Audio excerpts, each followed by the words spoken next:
Lucas 18, do 9 ao 14. Vamos falar hoje um pouquinho sobre a justiça perfeita de Deus. Lucas 18, do 9 ao 14.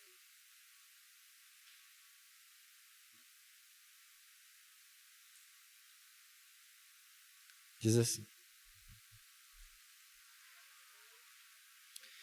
Contudo, contou também esta parábola a alguns que confiavam em si mesmos, achando-se justos, e desprezavam os outros. 2 homens subiram ao templo para orar. Um era fariseu e o outro publicano. O fariseu, de pé, orava consigo mesmo: Ó Deus, graças te dou porque não sou como os outros homens, ladrões, injustos, adúlteros, nem mesmo como este publicano. Jejuo 2 vezes por semana e dou o dízimo de tudo quanto ganho. Mas o publicano, em pé e de longe, nem mesmo levantava os olhos ao céu, mas lamentava-se profundamente, dizendo: Ó Deus, tem misericórdia de mim, um pecador. Digo-vos que este desceu justificado para casa e não o outro. Pois todo o que se exaltar será humilhado, mas o que se humilhar será exaltado. Vamos orar novamente? Pai, eu sei, tenho plena convicção que na minha carne não habita bem algum, mas que as palavras dos meus lábios e o meditar do meu coração sejam agradáveis a Ti, rocha minha, Rei meu e Deus meu. Em nome de Jesus. Amém. Queridos, aqui nesse texto, nessa parábola que Jesus conta, nós vamos perceber 2 personagens. Um era fariseu, que era conhecido diante da sociedade como alguém talvez irrepreensível, alguém que tinha muito conhecimento e que ninguém podia apontar e falar: você faz algo errado. O outro era publicano, cobrador de impostos, alguém mal visto diante da sociedade, um pecador, que as pessoas desprezavam. E é interessante que nessa parábola a gente vê Jesus colocando essas 2 pessoas, uma religiosa, outra pecadora, dentro de um templo, dentro de algo religioso, com o propósito de orar, nesse ambiente religioso. Então, quando Jesus ele conta esta parábola, ele está contando o destinatário primeiro, é o que a gente vê no texto, são pessoas que confiavam em sua própria justiça, que tinham a sua justiça como algo fundamental para a sua própria justificação. E eu gostaria de dividir hoje o nosso tempo falando sobre a justiça da lei moral, ou seja, da nossa moralidade, que tem um contraste com a justiça de Deus mediante os mandamentos de Deus, os 10 mandamentos.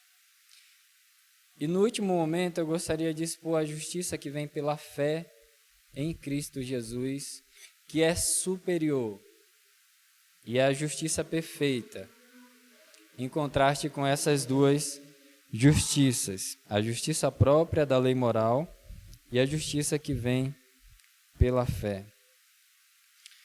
A justiça moral, ela diz respeito à nossa moralidade, aquilo que nós temos como base de boas ações, aquilo que não nos julga pelo fato de nós fazermos coisas boas, independente se fazemos uma coisa ou outra ruim, ou outra má.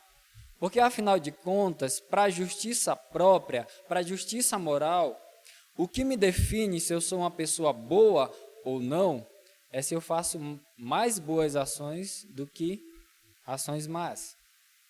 O que define que alguém é bom ou não diante da justiça moral é se essa pessoa pratica o ato bom e isso encobre tudo o que ela faz de errado. A nossa justiça moral, quando nós nos deparamos com o erro, logo vem à nossa mente, mas eu faço coisa boa também. Isso é justificável, porque afinal de contas eu errei, mas eu fiz o certo. E eu posso consertar mais na frente. E Paulo vai definir essa justiça moral nossa como sendo uma justiça totalmente falha. Uma das coisas que Paulo vai citar é um texto do Antigo Testamento que fala que não há nenhum justo, nenhum sequer. Que a justiça moral, ela é como um trapo imundo diante de Deus. O que é essa justiça moral? São as práticas da lei judaica. Ou seja, eles poderiam se achegar a Deus cumprindo práticas que a lei judaica colocava, como, por exemplo, entregar dízimo e fazer jejum. Era exatamente o que o fariseu estava praticando e isso o justificava diante de Deus. Então, quem entende que a justiça moral é suficiente para se justificar diante de Deus, trata Deus não como aquele que é justificador, mas aquele que tem que cumprir a justificação, porque o mérito é do homem. Porque, afinal de contas, eu sou bom. Deus tem que me justificar porque eu faço coisas boas para Ele. A justiça da lei, quando você olha para ela e tem a sua moralidade em dia, quando você percebe aqueles 10 mandamentos, como, por exemplo, não terás outros deuses além de mim, não farás para ti nenhum ídolo, não tomarás em vão o nome do Senhor, o teu Deus, pois o Senhor não deixará impune quem tomar o seu nome em vão.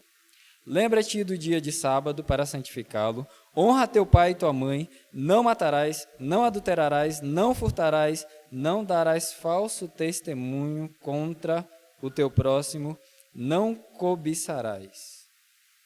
Quando a nossa justiça moral, ela se depara com essa justiça dos mandamentos, a pessoa que acha que é moral entra em desespero.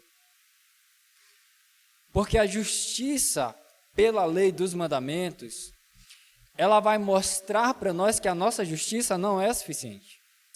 Só que essa justiça que vem dos mandamentos, ela não mostra para nós que existe uma solução. Ela vai mostrar que Deus tem um padrão elevado de conceito de justiça, um padrão elevado de santidade, mas ela não mostra para nós qual é o caminho para a salvação. O que ela mostra é: a condenação vem sobre a sua vida por conta do seu pecado. Errou, é morte. Paulo fala sobre isso. Ele fala que a lei do mandamento tornou a lei moral dele algo de morte para ele. Porque a lei, que era a lei moral de Paulo, era totalmente sucumbida, era totalmente engolida pela sua carne. Era totalmente excluída pelo fato de Paulo entender que nele não habitava bem algum, mesmo que a sua moralidade estivesse em dia. Mas a lei dos mandamentos, ela faz isso. Ela evidencia o nosso pecado. Então, quando nós nos deparamos com esses mandamentos de Deus, é impossível nós olharmos e falarmos: eu sou uma pessoa boa. Eu pratico boas ações. Deus tem que me justificar. E não é injusto Deus condenar pela lei as pessoas que não cumprem a lei. Muito pelo contrário, a lei é justa. Ela é boa exatamente para que as pessoas andem direito. Nós temos as leis. Só que, no entanto, existe a lei que vem da fé, que ela é superior a essas leis. A lei da fé, que é o que nós lemos no texto, que eu queria denominar como justiça, que Abacuque vai falar que o justo viverá pela fé, é a lei que a expressão de coisas boas, eu fazer algo bom, eu ter a minha moral em dia, no sentido de que eu fiz algo bom, que eu cumpri alguma lei, não é mérito do homem, mas é porque a justiça de Deus pela fé fez com que as pessoas praticassem aquilo que é bom. Então o mérito não está na pessoa que praticou. E a pessoa que pratica o ato sem fé, ela não agradou a Deus. É isso que a Bíblia mostra. Então, se não existe justiça pela fé, nós estamos condenados à morte. E o que é, então, aqui dentro desse texto, a justiça própria? É eu achar que a minha justiça ela é suficiente diante de Deus. A grande ideia desse texto vai ser a seguinte: Jesus Cristo salva os que abandonam a sua justiça própria, os que entendem sua condição de pecador e se humilham clamando pela misericórdia de Deus. Vou repetir. Jesus Cristo salva os que abandonam a sua justiça própria, os que entendem sua condição de pecador e se humilham clamando pela misericórdia de Deus. Vamos dividir esse texto em 3 partes. O primeiro vai revelar a nossa justiça própria e que ela não é suficiente. Vai do 9 ao 12. O versículo 13, nós vamos também dividi-lo sozinho, para nós entendermos a nossa condição de pecador e o que o pecador precisa fazer diante da sua condição, quando ele entende a sua condição. E o último, que é o versículo 14, vai servir de aplicação, de conclusão, a resposta de Deus ao coração quebrantado, ao coração humilhado. O versículo do 9 ao 12 diz o seguinte: Contou também esta parábola a alguns que confiavam em si mesmos, achando-se justos, e desprezavam os outros. 2 homens subiram ao templo para orar, um era fariseu e o outro publicano. O fariseu de pé orava consigo mesmo: Ó Deus, graças te dou porque não sou como os outros homens, ladrões, injustos, adúlteros, nem mesmo como este publicano. Jejuo 2 vezes por semana e dou o dízimo de tudo quanto ganho.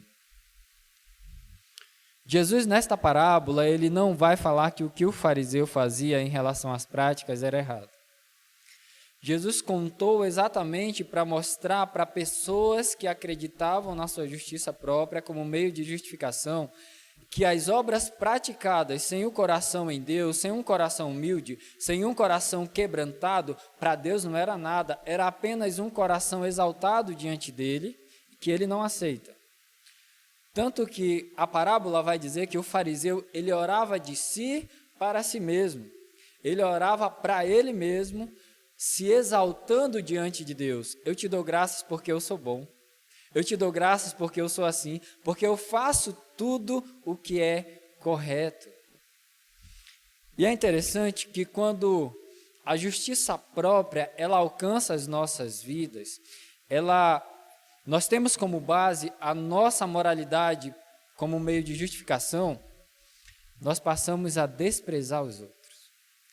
Nós passamos a achar que o título que nós temos, que o cargo que ocupamos, que os diplomas que nós conquistamos, os bens materiais que temos, até mesmo os estudos que nós temos, a intelectualidade, faz com que o nosso ego ele se aflore ao ponto de nós menosprezar os outros. Era exatamente isso que o fariseu estava falando. Eu te dou graças porque eu não sou como este publicano, como este pecador.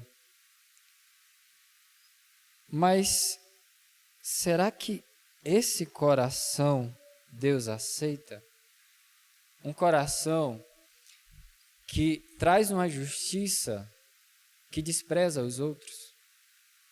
Um coração que traz uma justiça que não consegue ver o seu pecado diante dos seus olhos. A justiça própria, ela cega, ela nos cega ao ponto de nós não percebermos o quão pecador nós somos, o quão humilhado nós deveríamos ser diante de Deus. A nossa justiça própria, ela tenta a todo momento nos exaltar. Só que existem duas situações que a nossa justiça própria bate de frente e nós temos que viver uma falsidade quando nós não escutamos. Primeiro é a nossa carne. Quando a nossa carne mostra para a nossa moralidade que nós não somos perfeitos, que nós temos erros, que nós temos falhas, que na nossa carne não habita bem para justificação. E também quando ela se depara com a lei que fala para ela, você está errado, você errou e você vai ser condenado. Então, quando nós passamos por isso, nós passamos a viver uma vida de falsidade, uma vida de máscaras, uma vida que não escuta realmente os conselhos para a mudança de vida. E nós vivemos uma justiça própria falsa, enganosa. O nosso coração é assim. Ele nos engana ao ponto de falar para nós que a nossa justiça é suficiente. Esse fariseu, ele estava enganado. Qual coração Deus ele iria aceitar? Alguém que se exalta diante dele ou alguém que se humilha? Queridos, no versículo 12, ele vai falar que ele jejuava 2 vezes por semana e dava o dízimo de tudo quanto ganhava. As boas coisas que nós fazemos não justificam a nossa falta de piedade. As boas coisas que nós praticamos não podem justificar a nossa falta de piedade, a nossa falta de amor para com as pessoas. As coisas boas que nós praticamos não podem servir como fonte de desprezo para os pecadores. Ter falta de piedade é se exaltar diante de Deus, é ter a justiça própria como algo superior até mesmo ao seu próprio pecado. Não entender que é falho, que é pecaminoso. Enquanto não enxergarmos a nossa condição de pecador, não entenderemos o valor da misericórdia de Deus. Queridos, para que nós entendamos e realmente darmos o valor que a graça de Deus merece, só existe um meio, é perceber a condição que nós estávamos. É perceber o quão perto estava a ira de Deus de nós. É olhar para a lei e perceber que o julgamento de Deus estava chegando sobre as nossas vidas. E então clamar ao Senhor, se humilhar diante dele. Se nós não entendermos a ira de Deus, não vamos entender a sua graça. Se não entendermos de onde Deus nos tirou, do que Deus nos salvou, nós não vamos entender o que é a graça que salva. Nós não vamos entender a justiça pela fé e muito menos vamos dar valor a ela. Na terceira divisão, versículo 13, nós vamos ver o contraste do outro coração com o coração do fariseu. Contraste de um pecador. Mas o publicano em pé e de longe, nem mesmo levantava os olhos ao céu, mas lamentava-se profundamente, dizendo: ó Deus, tem misericórdia de mim, um pecador.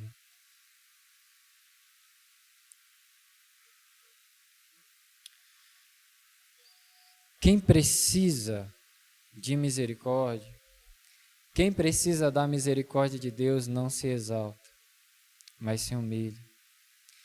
Quem entende a sua condição de pecador, se joga ao chão e pede perdão, porque sabe que a justiça de Deus, ela não é falha. Sabe que a lei de Deus, ela é cumprida, não existem meio termos. A lei de Deus alcança o pecador e o condena. Bem-aventurados os humildes de coração, porque deles é o reino dos céus. Queridos, a nossa exaltação só vai demonstrar o quanto a justiça própria comanda as nossas vidas. Paulo entendeu muito bem isso em Romanos 7, se você puder abrir. Romanos 7, do 5 ao 25.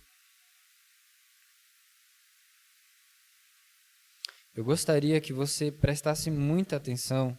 Eu vou ler pausadamente esse texto. Que você perceba essa justiça da moralidade, justiça moral e a justiça da lei e a justiça da fé, como que elas se conversam. Diz assim no 5: Pois quando estávamos na carne, as paixões dos pecados, suscitadas pela lei, operavam em nossos membros para frutificar para a morte. Mas agora fomos libertos da lei, tendo morrido para aquilo a que estávamos presos, para servir na novidade do Espírito, e não na velhice da letra. Que diremos? A lei é pecado? De modo nenhum. Contudo, eu não conheceria o pecado se não fosse pela lei, porque eu não conheceria a cobiça se a lei não dissesse, não cobiçarás. Mas o pecado, aproveitando-se da ocasião dada pelo mandamento, provocou em mim todo tipo de cobiça. Porque onde não há lei, o pecado está morto. Antes eu vivia sem a lei, mas quando veio o mandamento, o pecado reviveu e eu morri. E descobri que o mandamento que era para a vida se tornou em morte para mim. Porque o pecado, aproveitando-se da ocasião dada pelo mandamento, enganou-me e por meio dele me matou. De modo que a lei é santa e o mandamento santo, justo e bom. Então o que era bom tornou-se em morte para mim? De modo nenhum.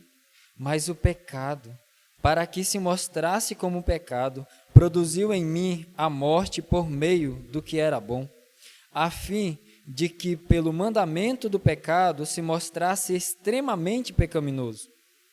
Porque sabemos que a lei é espiritual, mas eu sou limitado pela carne, vendido como escravo do pecado. Não entendo o que faço, pois não pratico o que quero, e sim o que odeio. E se faço o que não quero, concordo que a lei é boa. Agora, porém, não sou mais eu quem faz isso, mas o pecado que habita em mim. Porque eu sei que em mim, isto é, na minha carne, não habita bem algum, pois o querer o bem está em mim, mas não o realizá-lo. Pois não faço o bem que quero, mas o mal que não quero. Portanto, se faço o que não quero, já não sou eu quem o faz, mas o pecado que habita em mim. Desse modo, descubro esta lei em mim. Muita atenção. Desse modo, descubro esta lei em mim. Quando quero fazer o bem, o mal está presente em mim. Porque no que diz respeito ao homem interior, tenho prazer na lei de Deus. Mas vejo nos membros do meu corpo outra lei, guerreando contra a lei da minha mente, e me fazendo escravo da lei do pecado, que está nos membros do meu corpo. Desgraçado homem que sou! Quem me livrará do corpo desta morte? Graças a Deus por Jesus Cristo, nosso Senhor. Desse modo, com a mente eu mesmo sirvo a lei de Deus, mas com a carne, a lei do pecado.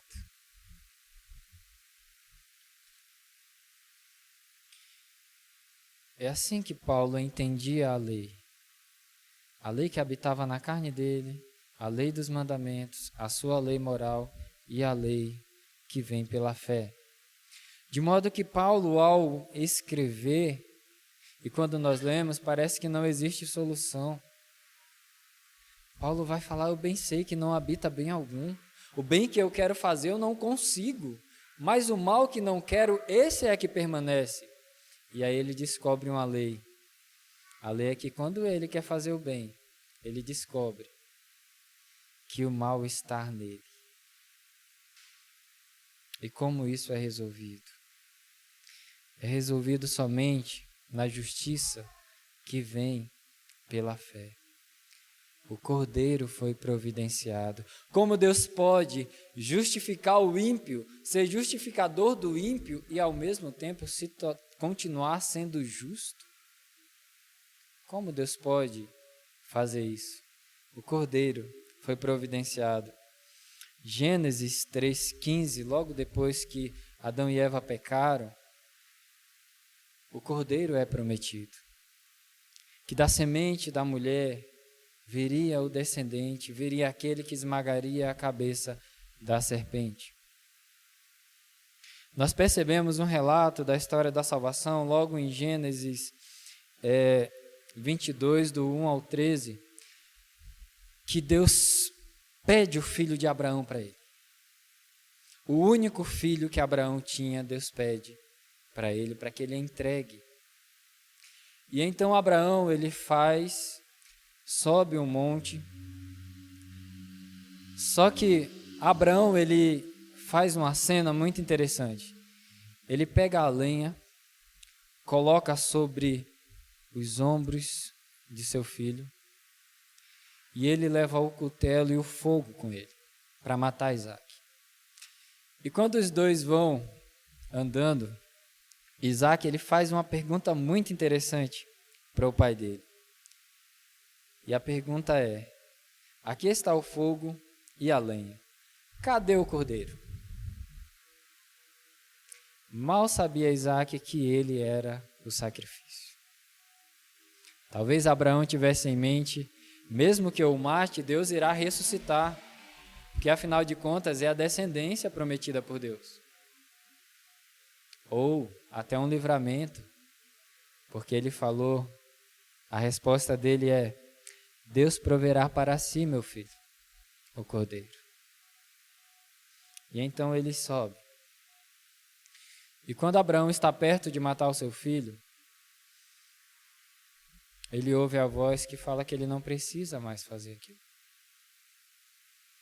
Que Deus sabia que ele temia a Deus. E aí de repente Abraão ouve, ele escuta gemidos de um carneiro que está preso nos galhos. E Abraão pega aquele cordeirinho e mata ele, sacrifica ele para Deus. Só que o final da história não é ali, foi apenas um relato do que realmente aconteceria muitos e muitos anos depois. Quando Jesus ele aparece, João Batista faz uma das melhores declarações da Bíblia, da teologia bíblica sobre a salvação. Eis o Cordeiro de Deus que tira o pecado do mundo. Tinha chegado o Cordeiro de Deus. O único Filho de Deus foi providenciado. E então no caminho da cruz, Jesus, ele leva sobre ele a cruz, assim como Isaac levou a lenha. E quem está levando Jesus para a cruz, para ser sacrificado? É o Pai dele. É Deus. Está levando o seu Filho para ser sacrificado. Na agonia ali no Getsêmani, Jesus falou para Deus: Pai, é possível eu morrer por ele sem ter que tomar da tua ira? Tem como afastar de mim este cálice? Mas todavia seja feita a sua vontade, porque o cálice era exatamente a ira de Deus derramada sobre os pecadores. Uma das declarações mais fortes sobre Jesus Cristo que a Bíblia fala é que ele se fez pecado por nós. E então não teria como Jesus Cristo morrer sem ter que provar do cálice, sem ter que provar da ira de Deus, porque todo pecador deveria provar dessa ira. E se Jesus iria tomar o nosso lugar, ele precisava sentir nele tudo aquilo que o pecador deveria sentir por causa do seu pecado. A Bíblia fala em Isaías que a Deus agradou moê-lo, fazendo-o enfermar, matando Jesus Cristo. Foi do agrado de Deus que a justiça fosse exercida, que a lei fosse cumprida, que Jesus fosse morto. Foi do agrado de Deus que a sua ira fosse saciada em Cristo. Mas mesmo assim, a notícia é boa.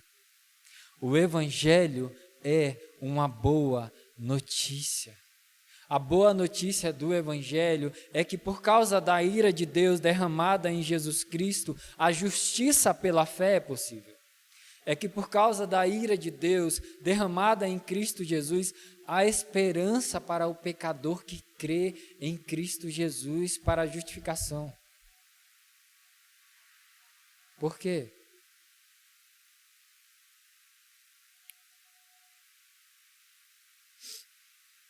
Cristo tomou sobre ele os nossos pecados, as nossas enfermidades e as nossas dores. Ele foi trespassado pelas nossas transgressões e moído pelas nossas iniquidades. O castigo que nos traz a paz estava sobre ele, e pelas suas pisaduras fomos sarados. O Senhor fez cair sobre ele a iniquidade de todos nós. Queridos, se diante dessa realidade, se diante dessa história de salvação, nós temos um coração do fariseu que se exalta, que prefere a nossa justiça própria, o inferno é certo para nós. Mas se diante dessa realidade, nós fazemos como aquele publicano, que se humilha diante do Senhor e fala: tem misericórdia de mim. Eu preciso da tua justiça pela fé, porque eu sou pecador. Eu sei que em mim não habita bem algum para justificação. Não existe em mim uma justiça que é capaz de me salvar. Eu preciso desse sacrifício que me traz a paz. A resposta de Deus a esse coração humilde, a esse coração que se quebranta, que entende a sua condição de pecador, está no versículo 14 do nosso texto, de Lucas 18. Digo-vos que este desceu justificado para casa e não o outro. Pois todo o que se exaltar será humilhado, mas o que se humilhar será exaltado. Aqui, queridos, a exaltação daquele publicano não foi ele estar acima de tudo, sobre todos, mas foi ele ser justificado porque ele se arrependeu, porque ele creu, porque ele clamou pela misericórdia de Deus. O outro que se exaltou, ele foi humilhado, porque a própria lei já ia humilhá-lo, porque ele era pecador também, mas ele não conseguia enxergar por conta da justiça própria dele. A nossa aplicação, ela está em Provérbios e em Pedro. Provérbios 11:2 vai dizer o seguinte: quando vem a soberba, então vem a desonra, mas com os humildes está a sabedoria. Provérbio 16:19 diz: é melhor ser humilde com os mansos do que repartir o despojo com os soberbos. 1 Pedro 5:5 diz: Deus resiste aos soberbos, mas dá graça aos humildes.